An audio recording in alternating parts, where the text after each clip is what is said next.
All right, it's the start of a new week here on the Morning Pitt, youtube.com/Panther-Lair.com. Chris Peak from Panther-Lair.com, getting your day started. I assume you watch these videos in the morning. Sometimes I'll tweet about the Morning Pit in the afternoon. I'll be like, on today's Morning Pit, even though it's the middle of the afternoon or the evening, and I feel like it's just sort of our daily video. I call it the Morning Pit because we release it in the morning. And I assume most of you watch it in the morning, but sometimes I'll kind of look at the analytics and the numbers and realize that's not always the case. But still, what are you going to do? It's our daily video. I can't call it the Daily Pit. Well, I guess I could. It's my video. It's my show. If I want to change the name of it, I could change the name of it. But I think we'll stick with the Morning Pit for now. And we get you started here at the beginning of the week. As always, asking you to do those things that we always ask you to do. Like the video and subscribe to our YouTube channel. The like button's over there. The subscribe button's down there. Subscribe, youtube.com/Panther-Lair.com, so you don't miss any of our Pit video content. We have all kinds of stuff. We actually have a video of the quarterbacks we're going to put out today. Some other videos, put out a video of the defensive backs last week. Analysis videos, these Morning Pit videos, press conferences, interviews, all those things. And, of course, the Wednesday night live show. Live Panther-Lair show here at 8:30 p.m. every week on youtube.com/Panther-Lair.com. So I want to check that out. The other thing that you need to check out, and you make sure you check out, is this Thursday night. All right, Draft 412. It's a local website that's starting up, a local group that's starting up to cover the draft from all the 412 angles. Local players, local college players, and of course, players of interest to the local pro teams, or pro team, I should say, not pro teams. But the draft is Thursday night, and Draft 412 is covering this thing, and they're having a party at Stage AE. And I mentioned this because I'm going to be there talking about pick guys and anything sort of relevant on that side. But if you go down to Stage AE, you can get tickets actually at draft412.com. You can get tickets to the draft night party at Stage AE Thursday night, all night.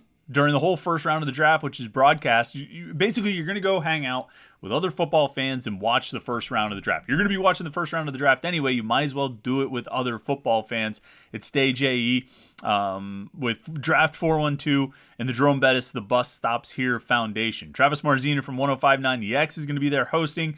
Ex-Steeler great Merrill Hodge is going to be there for live commentary. Part of the proceeds are going to benefit the Jerome Bettis Bus Stops Here Foundation. Bunch of sponsors already signed up: iHeartRadio, Caliente Pizza, Fanatics, Bet Rivers, Permanis, Condado Tacos, Burgatory, Shorties, Three Rivers Karting, Eden Park, many more. I'm going to be there. A bunch of people are going to be there talking about draft prospects. I'm going to be there to talk about the pick guys, guys who we might see get drafted that night, guys who might be drafted over the next few days. I'll be there to sort of share insight on that, and basically we're all just going to hang out for a few hours and watch the draft. And I mean, there's nothing wrong with that. So go to draft412.com, get your tickets for Thursday night at Stage AE, the Draft 412 draft party. I'm looking forward to it. I think it's going to be a blast, and hopefully you can make it. If you do, stop by and say hello. News from the weekend, and it actually kind of started to come out on Friday, but we really, I can't say we got it confirmed yesterday, but sort of got it confirmed yesterday. Finally put an article about it out on Panther-Lair.com yesterday because, all right, so it's 2023, and sometimes what counts as news is someone changing their social media bio, their social media profile. And so it was that USC tight end Malcolm Epps, who took an official visit to Pitt 2 weeks ago during the final week of spring camp, changed his Instagram bio to say Pitt football tight end, or tight end at Pitt football, or what have you. And that sort of constitutes news, but we also know that there's a process by which these things happen. When a player commits, when a recruit commits, when a transfer commits, Pat Narduzzi, and you see him pictured there on the screen, often sends out his little Pitt is it tweet. And there was never anything like that for Malcolm Epps. So it was very curious. We couldn't exactly figure out what was going on. And finally, kind of locked it down with Epps himself yesterday and confirmed it that he is transferring to Pitt. The Malcolm Epps, the tight end from USC, formerly of Texas, went to Texas for a couple years, transferred to USC, now coming to Pitt for his 6th year of eligibility, COVID year, super senior. As a graduate transfer, he's going to come in and join this tight end room for 1 year this upcoming season, 2023. A lot of thoughts on this. I think there's a lot of different interesting things about it. And the number one thing is I didn't really think of tight end as being a priority in the transfer portal. I guess, there's always a couple ways to go about it. And we're seeing with the basketball team as well. But we see it here with the football team that we're talking about today. You have a number of scholarships open. I think Pat Narduzzi said they have 3 or 4 open. You have needs that you want to fill. You know what I mean? You have spots where you need to bring in guys, spots where you need to get a little bit better or get a little bit deeper. And so you're working on that. But you also have positions, I shouldn't say that. You're working to fill those needs, but you're probably have fewer needs than you have available scholarships. And hopefully you have fewer needs than you have available scholarships. And so you do allow yourself a certain sort of best player available type of mentality. And Malcolm Epps may or may not be the best player available, but he's certainly one of the more intriguing players available as a highly rated recruit coming out of high school and a guy who presents a pretty striking athletic profile. He's a solid 6'6", 250. That's what USC listed him out. He was listed at about 6'7" as a high school recruit, so in reality he's probably about 6'5". But either way, he's going to pretty quickly become, if not the tallest player on the team when he joins Pitt, he'll certainly be the tallest tight end on the team and probably the tallest offensive player outside of maybe like Ryan Baer or somebody. So he's got this size that they don't really have in the tight end group. And the tight ends for Pitt this season, I mean, you obviously have Gavin Bartholomew coming into the year. You really don't have anything else beyond that. I mean, Carter Johnson, I always sort of forget Carter Johnson as part of the tight ends, although he is a tight end. I just think of him, I don't think of him and Gavin Bartholomew playing the same position. And I think there's probably different things they could do with those guys that aren't necessary. I have a hard time picturing Carter Johnson lining up in the slot, whereas Gavin Bartholomew could potentially work there. Even inline, I mean, Carter Johnson obviously ends up there, but I could see him more as H-back, wing-back type of thing, which is funny because 2 years ago, it's where Gavin Bartholomew did most of his damage was coming out of the backfield, lined up as a wing-back or lined up as an H-back or even a full-back. And catching passes, I've talked before about his average depth of target on passes 2 years ago was less than 2 yards per pass. He was catching all these little flares out into the flat and then running for 8 yards or 9 yards or 12 yards or something like that. Last year, they tried to do a little bit more kind of traditional, I shouldn't say traditional, but they tried to use him more attacking the seams, going downfield a little bit, a lot less of the, less than 2 yards or less passes that they were doing in 2021, and it didn't exactly work well. His production dropped. He caught fewer passes. He caught a lower percentage of passes, I should say, most notably, and along with this increased average depth of target. And so, it'll be interesting to see what usage they come up with for Bartholomew, what usage Carter Johnson gets. But Malcolm Epps comes into this group, certainly with more college experience than anybody on the roster. But Bartholomew now is in his 3rd year. Johnson's been around for a few years. He was at TCU and then JUCO and now at Pitt for a year coming into this season. But he's got a lot more experience, a lot more on-field experience than Jake Render or Cole Mitchell, who are your other guys that you're looking at. I think Renda looked okay in the spring game, made some athletic plays, but he certainly doesn't have the size, the experience, or the physical maturity that Malcolm Epps is going to come in with. Now, Epps was a 4-star prospect coming out of high school. He was a guy who, where did he rank? He was like the number 13 tight end prospect in the class of 2018. He initially committed to Alabama, actually, before flipping to Texas, which is where he signed. And he went to Texas and he was there for 3 years. Not a ton of production. 24 receptions, 4 touchdowns. In his final year in Texas, 2020, the COVID year, he had 6 targets, caught 3 passes. 2 of his 3 receptions were touchdowns. And I think that's a relevant number that we'll come back to in a second here. After that 2020 season, he transfers to USC, goes out there. I think Clay Helton was still the coach, right? Catches 10 passes for 173 yards and a touchdown, averaged 17 yards per catch, which is a little bit divergent from what, diverges a little bit from what I'm going to focus on with Epps, but I do think that's interesting. Only 10 passes, small sample size, but to average more than 17 yards per catch as a tight end speaks to a few things I think about Epps' game and what he could potentially bring to the passing game at Pitt. And then last year, Lincoln Riley comes in, that coaching staff, and they have a talented tight end room. Epps gets targeted 7 times, catches 3 passes for 18 yards, and 2 touchdowns. So he has 2 seasons here out of 5. He's played over the last 5 seasons. The first year he had 1 catch and he redshirted at Texas. But he's played the last 5 seasons. And in 2 of those seasons, he had 3 catches, but 2 touchdowns. He did that last year at USC, and he did it in his final season at Texas. And so I think you've got a guy who's really interesting on a number of levels. You have the size at 6'6", 250. You've got some athleticism there. Sometimes it doesn't look like it. Sometimes when you're watching some of the film, even back when Epps was in high school, or some of his college film, it doesn't always look like he's the most athletic guy. It looks like he lumbers a little bit.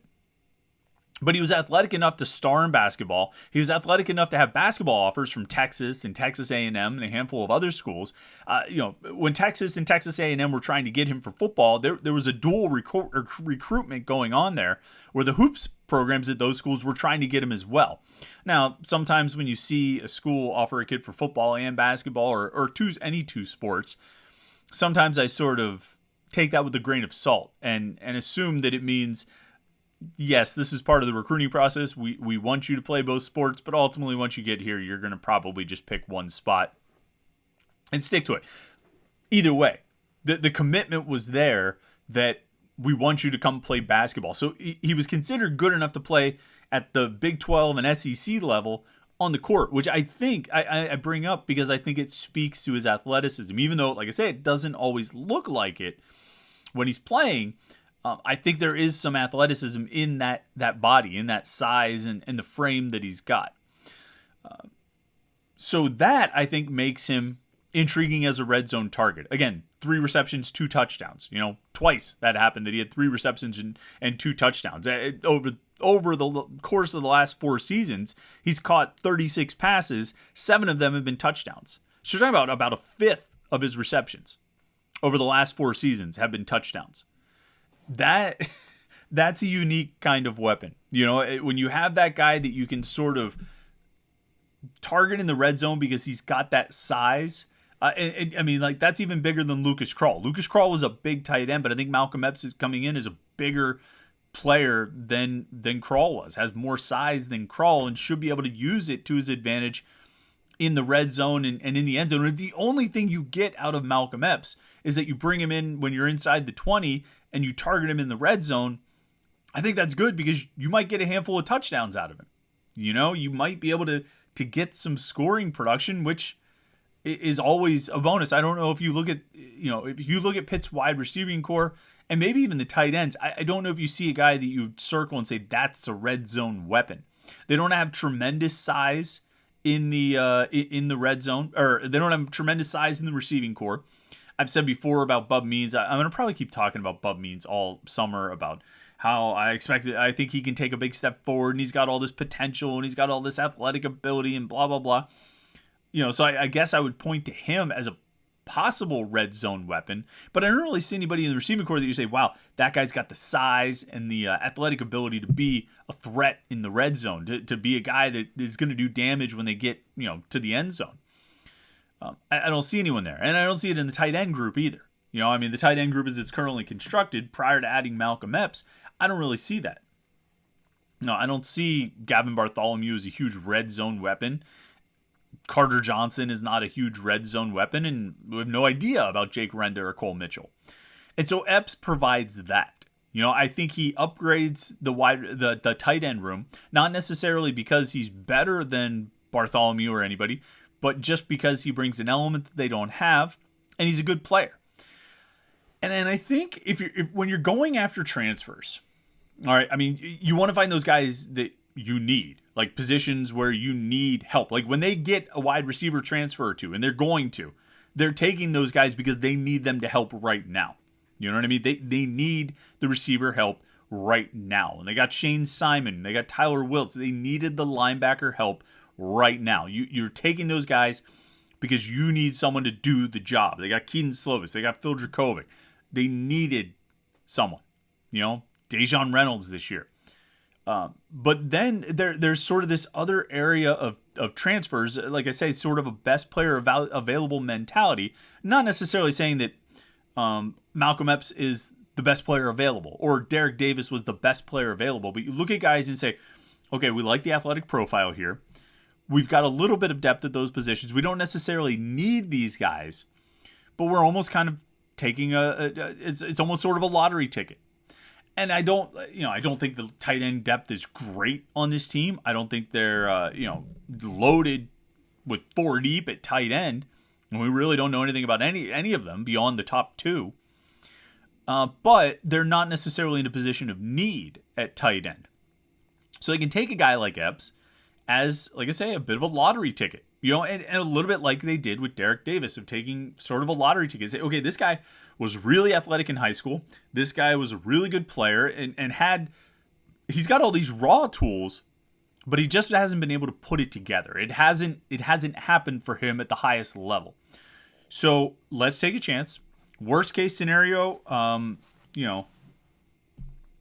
he contributes like a Will Gragg contribution, which is not much. I'm looking down because I have my list of all the transfer, not over here. This is there's a lot of things on my sheet. This is the games when Pitt got out rebounded last year and wins and losses. So don't look at that part. Over here is all of the transfers, the 36 transfers Pat Narduzzi has brought into Pitt. We're going to talk about that another day this week.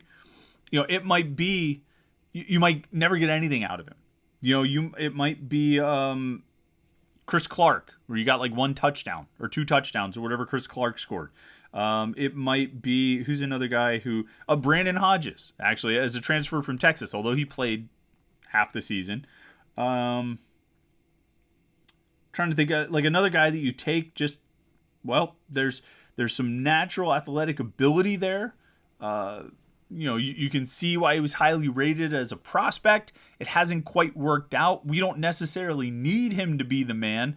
Let's take a shot here. We've got extra scholarships. You don't get any benefit by winning with 83, so you might as well use all 85 and see what happens. See if you can get something to work here. And so I think if you look at it like that, you're not gonna throw a parade because you landed Malcolm Epps, but you can say, all right, that's got a shot to make them better. That's got a shot to improve the tight end room. That's got a shot to potentially give them another weapon on offense. And while the focus is getting another weapon at wide receiver, that's obviously the top priority is getting another weapon at wide receiver. That's what this offense needs the most. I don't think you can say no or be disappointed about getting another weapon another weapon on offense, even if it's at a different position.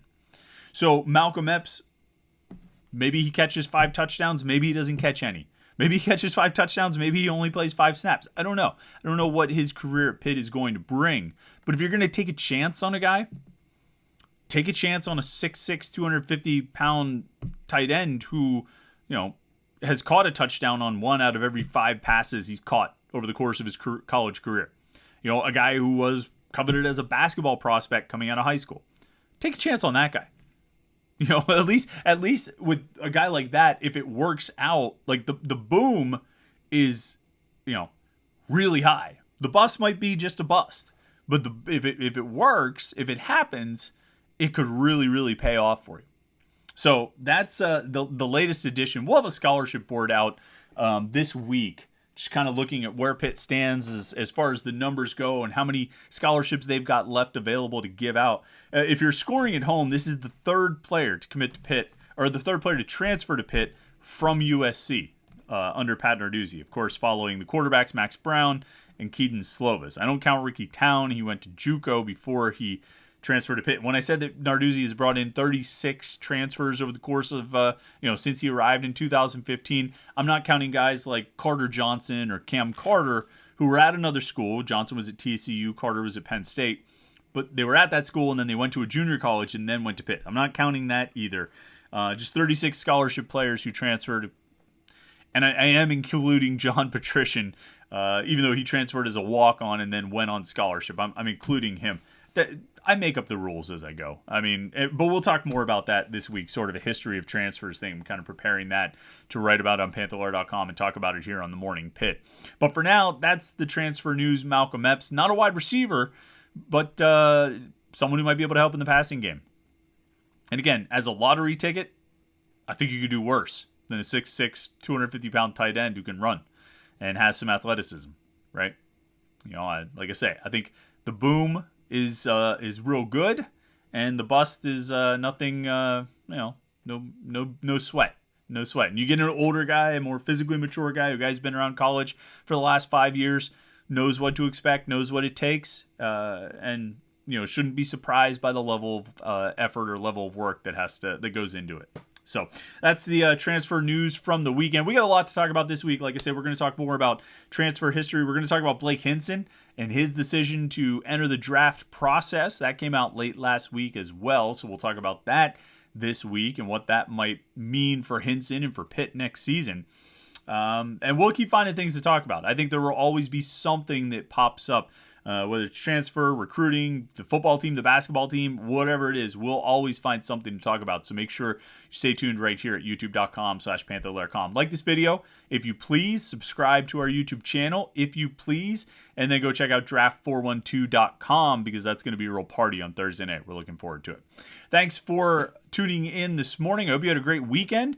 And I hope you're gearing up for a great week right here. So stay tuned.